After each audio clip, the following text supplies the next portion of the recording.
The now familiar nickel has been evolving since it was introduced in 1866.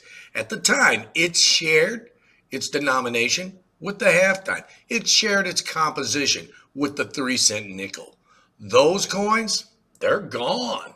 They're long gone. But guys, every few decades or so, the question is asked, what's next for the U.S. nickel? Will it change? So what we're going to do is we're going to go over the history of the nickel and try to figure that out. We'll be right back.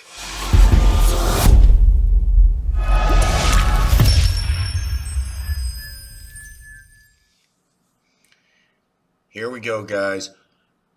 During the chaotic Civil War era, the precious metal coins disappeared from circulation, leaving the small coins and the fractional currency to carry the load. Thus introduced the 5-cent nickel. It was made from 75% copper and 25% nickel. Now we're going to show you some pics we've gotten from the PCGS.com website. All of these pics are from them. So let's take a look at the evolution of the nickel and see how it's going from there. The very first 5-cent piece was the shield nickel. It was introduced in 1866, as you can see. It has 13 stars with rays in between the stars. So in 1867, there you go. Those rays were removed. The rays did make the design difficult for production, especially given the hardness of the copper-nickel alloy. The next nickel we have is the Liberty nickel, also known as the V nickel. The next nickel was motivated by the desire for a less difficult design. It was designed by Charles Barber. It was dated from 1883 to 1912. And if you'll notice, there's a V on the back. And the intention was for the V to represent 5 cents. However, there were some unscrupulous people that gold-plated these nickels in 1883 and made them what you call racketeer nickels. So then, guess what happened? They added the word cents. That's right. Because that unscrupulous person got by with a lot of racketeer nickels, and you've seen these come up in auction and stuff, the racketeer nickels. Now, this nickel we're showing you is dated 1912, and the reason why we're showing it to you with the cents on 1912 is because this is also one of two, right there, look at that, Liberty nickels with the D mint mark, and the mint mark is placed right down there below the dot in between the words United and cents. Now, also on the V nickel, the other mint mark, as I said, there's two mint marks. Right there is one, the D. The other is also the 1912S, which is a little bit better date. So, I guess we're off to the next nickel. This nickel was a product of the early 20th century renaissance of the American coinage. James Earl Fraser's classic American design, 1913 to 1938, was the Buffalo nickel. Now, as you see here, there is a buffalo on the reverse with an American Indian on the obverse. Now, in 1913, the buffalo sat on a raised ground and the 5 cents was up above, which made it very difficult, and the 5 cents tended to wear quite a bit. As lovely as a coin as it was, the intricate features were very difficult to strike with such a hard alloy. And it didn't help that the date was placed on raised ground right here. And then the reverse, the 5 cents, was also raised. Now, this design was changed slightly in 1913.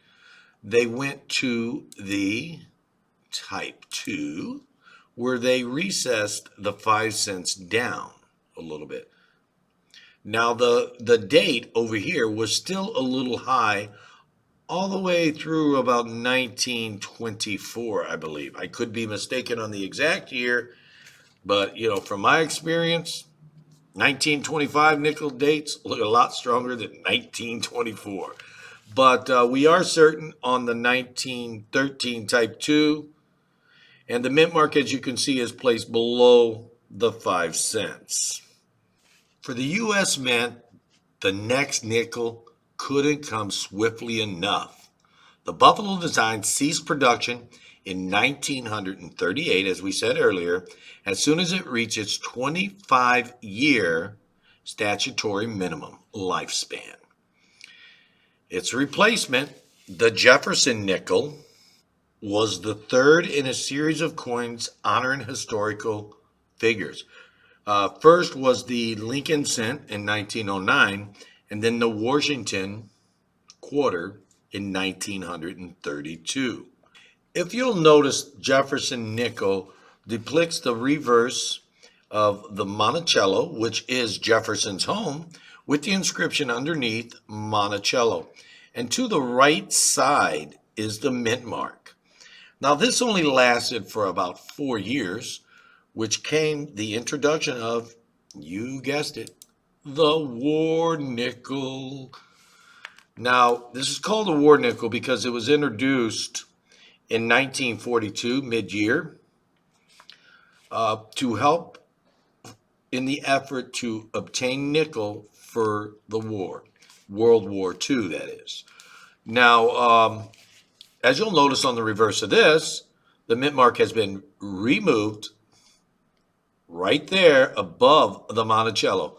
Now, these war nickels, like I said, were issued 4 years later after the Jefferson nickel started.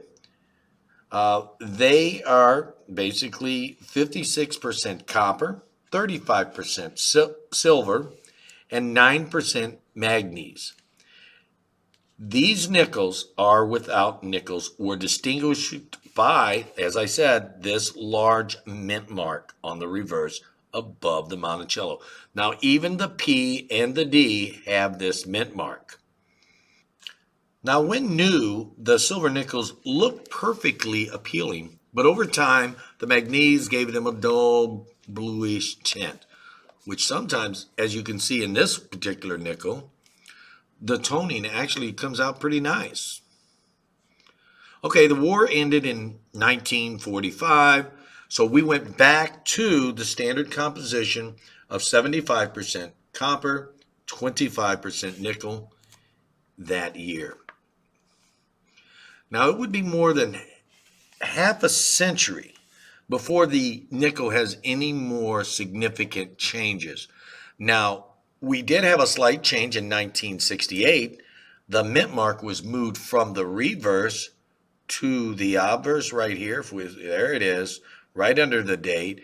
And that started in 1968. And then we had another one.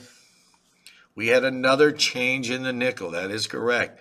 In 2004, they introduced, you guessed it, the piece metal nickel, which is a series for the westward journey. We had the piece metal in 2004, and also in 2004, we had the Keel boat. And part of that westward journey series continued in 2005 with the Bison. And there was one more in 2005, and that was the Oceanic View, otherwise known as the Western Waters. Now, all 4 of these previous nickels I just showed you were part of the westward journey. Now, in 2006 was the last significant change. Now, again, we're still on the Jefferson nickel. It's been around since 1938. Now, the last significant change to the Jefferson nickel was a change in Jefferson's profile. It makes it more appealing. So, these are all the nickels that we have shown you since the nickel began in 1866. And yes, the nickel still maintains the same composition 75% copper, 25% nickel. With the exclusion of World War II, it still has the same composition and is the only U.S. coin to have the same composition that it had when it was first introduced. Now, perhaps the next nickel will preserve the current design, but with a new metal composition. That would make sense considering it has cost more than a nickel to produce the 5-cent nickel since 2006, sometimes as much as 10 cents or more, as it is today. Now, New Zealand discontinued the nickel in 2006. Are we going to do the same? I don't think in this country we have too much to worry about with our reluctance to discontinue the penny. However, when it comes time to make a change in the United States nickel, it should be pretty interesting to see what the U.S. Mint comes up with.